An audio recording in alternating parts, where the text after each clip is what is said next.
महसूलशाही या आपल्या हक्काच्या चॅनलवर पुन्हा आपले स्वागत आहे.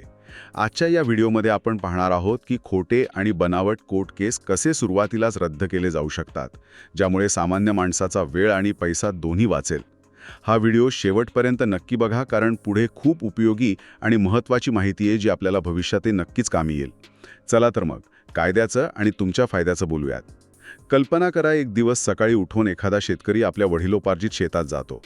ज्या जमिनीवर त्याच्या कुटुंबाने 50 वर्ष घाम गाळलाय, तिथे अचानक कोर्टाची एक नोटीस येते. ती नोटीस सांगते की या जमिनीचा 1 इंचही त्याचा नाही.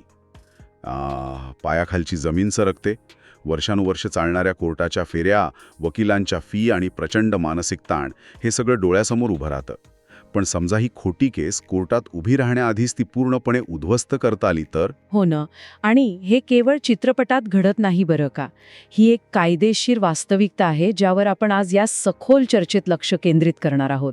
जेव्हा एखादा खोटा दावा दाखल होतो तेव्हा वर्षानुवर्षे खस्ता खाण्याची अजिबात गरज नसते, जर कायद्यातील विशिष्ट तरतुदींची योग्य माहिती असेल. नक्कीच. आणि म्हणूनच आज आपल्याकडे सर्वोच्च न्यायालयाच्या निकालांचा एक मोठा आणि अत्यंत महत्त्वाचा ढीग आहे. मंजुला आणि इतर विरुद्ध डी. ए. श्रीनिवास हा अगदी नुकताच म्हणजे 8 मे 2026 रोजी आलेला निकाल. त्यासोबतच दहिबेन विरुद्ध अरविंदभाई भानुशाली 2020 आणि 1977चा ऐतिहासिक टी. अरविंदनम खटला. या सगळ्यांचा अभ्यास करून आपण आज एकच गोष्ट डिकोड करणार आहोत. एक्झॅक्टली. आणि हा विषय खऱ्या अर्थाने न्यायव्यवस्थेतील एका मोठ्या समस्येच्या मुळावर घाव घालणारा आहे. आजकाल आपण बघतो की एखाद्याला नुसता त्रास देण्यासाठी, त्याच्यावर दबाव आणून तडजोड करण्यासाठी मुद्दाम खोटे दावे दाखल केले जातात. पण कोड ऑफ सिव्हिल प्रोसिजर 1901 या कायद्यातील ऑर्डर 7 रूल 11 ही तरतूद यावर एक अतिशय ठोस उपाय आहे. पण एक मिनिट थांबा. आता बघा, लोकांचा असा समज असतो की एकदा का केस दाखल झाली की ती लवकर संपतच नाही. खोटा केस असला तरी कोर्टात सिद्ध करेपर्यंत आयुष्य जातं. हे खरं आहे का? हाच तर सर्वात मोठा गैरसमज आहे. मी मगाशी जो ऑर्डर 7 रूल 11चा उल्लेख केला त्याची तरतूद आधी सांगते. या कायद्याची तरतूद अशी आहे की जर दाव्यात कायदेशीर तथ्य नसेल तर कोर्टात दावा सुरुवातीलाच फेटाळता येतो. याचा सोपा किंवा गावरान अर्थ सांगायचा तर खोटा किंवा तथ्य नसलेला दावा, ज्यामध्ये केवळ मनगडंत कहाणी आहे, तो दावा पहिल्याच दिवशी फाडून कचऱ्याच्या डब्यात टाकणे. बापरे, म्हणजे पहिल्याच दिवशी निकाल? हो ना. आणि याचा सामान्य माणसाला किंवा शेतकऱ्याला फायदा असा की त्याला वर्षानुवर्ष तारखांवर तारखा घ्याव्या लागत नाहीत. सुरुवातीलाच त्याची या खोट्या केसमधून सुटका होते. हे काही फक्त पुस्तकातलं ज्ञान नाहीये. सर्वोच्च न्यायालयाने नुकताच 8 मे 2026 रोजी एक अत्यंत महत्त्वाचा निकाल दिलाय. अच्छा, म्हणजे तो मंजुला आणि इतर विरुद्ध डी. ए. श्रीनिवास हा खटला, बरोबर? अगदी बरोबर. या खटल्याचा सिव्हिल अपील क्रमांक 7370 असा आहे. याची पार्श्वभूमी सांगते. इथे 2 वेश्यतींचा, म्हणजे गावरान भाषेत सांगायचं तर मृत्यूपत्रांचा वाद होता. एक व्यक्ती म्हणत होती की मी स्वतःचे पैसे देऊन ही जमीन घेतली आणि माझ्या नावावर 2018 मध्ये वसियत झालीय. आणि दुसरीकडे मूळ मालकाचे कायदेशीर वारसदार होते. आता या पहिल्या व्यक्तीने जेव्हा कोर्टात मालकी हक्काचा दावा ठोकला तेव्हा दुसऱ्या पार्टीने बेनामी ट्रान्सफर प्रोहिबिशन ऍक्ट 1988 या कायद्याचा आधार घेतला. म्हणजे बेनामी व्यवहार प्रतिबंधक कायदा. हो, एक्झॅक्टली. आता या कायद्याची तरतूद अशी आहे की बेनामी संपत्तीवर मालकी हक्काचा दावा करता येत नाही. याचा सोपा अर्थ असा की दुसऱ्याच्या नावाने पैसे देऊन घेतलेली संपत्ती नंतर माझीच आहे असं म्हणून मागता येत नाही. ते बेकायदेशीर आहे. आणि याचा सामान्य माणसाला फायदा असा की कोणीही भलताच माणूस येऊन हे पैसे मी दिलेत अशी खोटी कहाणी रचून दावा करू शकत नाही. त्यामुळे हा दावा तिथेच उडून गेला. अरे बापरे, म्हणजे विचार करा, वर्षानुवर्षे जो माणूस या खोट्या केसमध्ये अडकतो त्याच्या आयुष्याची किती फरफट होत असेल. समजा एखाद्या शेतकऱ्याचा जमिनीचा 7/12 त्याच्या नावावर आहे आणि कुणीतरी तिसराच माणूस येऊन खोटी कहाणी रचून केस टाकतो, तेव्हा त्या शेतकऱ्याची काय अवस्था होत असेल. खरंय. आणि म्हणूनच सुप्रीम कोर्टाने या प्रकरणात ट्रायल कोर्टाचा 2020चा निकाल कायम ठेवला आणि हायकोर्टाचा निर्णय बदलला.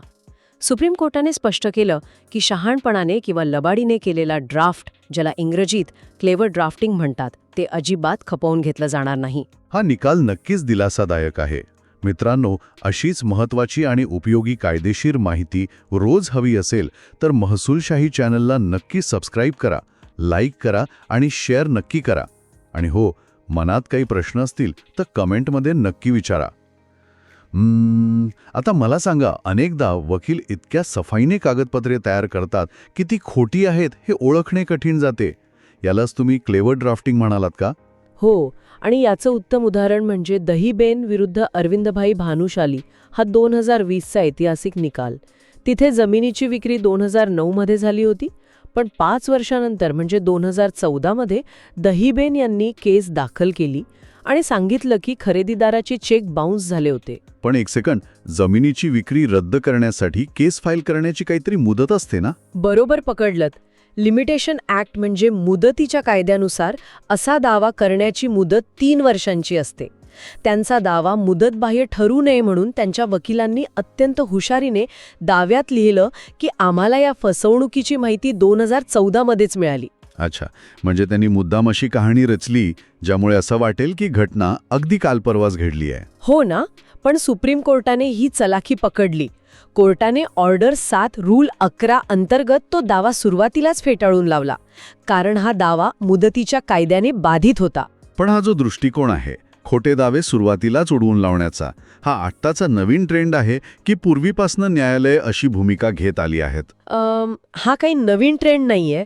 टी आरिवंदनम विरुद्ध टी सत्यापाल हा 1977चा खटला बघा, किंवा कमला आणि इतर विरुद्ध के टी ईश्वरा 2008चा खटला बघा.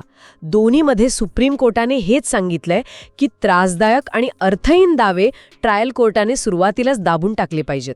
म्हणजे ही जबाबदारी ट्रायल कोर्टातील न्यायाधीशांचीही आहे. नक्कीच. मी तुम्हाला एखादा दावा खोटा आहे हे सिद्ध करण्यासाठी एक अत्यंत सोपी चेकलिस्ट देते.